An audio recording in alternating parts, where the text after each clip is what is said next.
One of the biggest questions I get in research is how many people do I actually need to talk to?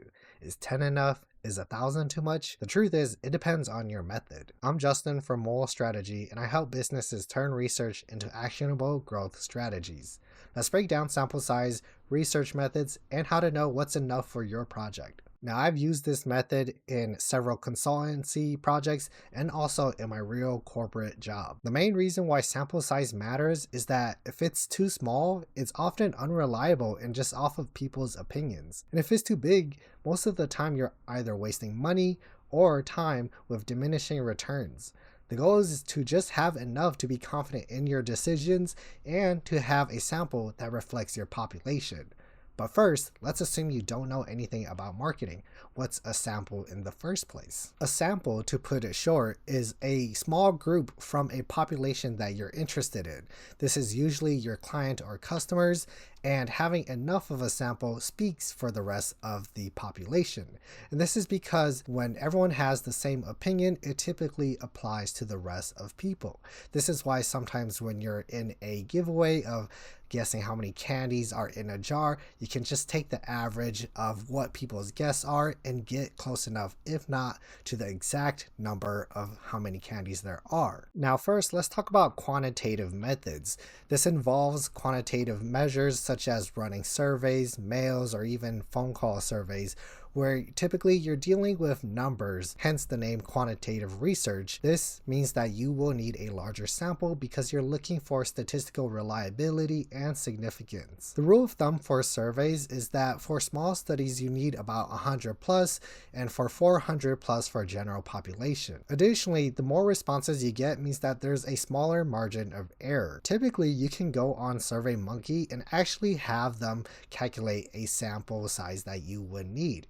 And eventually, if you need up to even 1 million, it caps out at between 4 to 500 people. Now, while this might seem really cool that you can just run a survey with 500 people for giving you the opinion of the entire state population, this isn't exactly super statistically reliable just because of how diverse people are, and occasionally there will be outliers. And so with larger populations, typically industry best practices for large populations will go around from 1,000 plus to 2,000 or even a few thousand people. And the reason for this is that once you have enough of a population where you're sampling them, you can actually have less of a margin of error because of how much answers there are in your survey, where the data will flatten itself out. Now, with qualitative research, sample sizes are typically much smaller.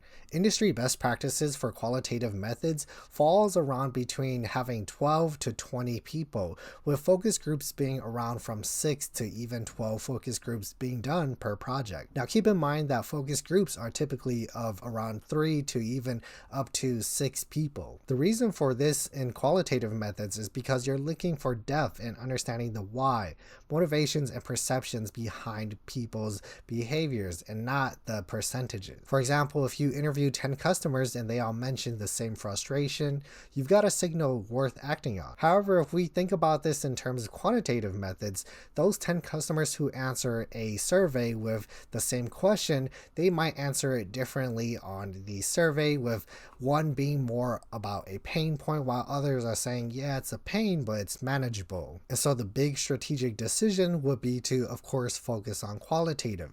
But as I said in my last video, the best case is to always combine quantitative with qualitative methods. And the reason for this is to test assumptions when you first start out with qualitative to then validate with quantitative methods. This allows you to get everyday insights, and even 5 to 10 customer conversations can change how you shape your messaging, product, and even price. And so to recap, how big your sample size should be, the answer is big enough to answer your business question, but also how big your customer pool is. But not so big where you waste money and time. Method matters just as much as size. If you want to learn more about designing studies that are actually reliable, hit subscribe for more research strategy videos. And if your business needs research that goes beyond guesswork, reach out. That's what I help companies do.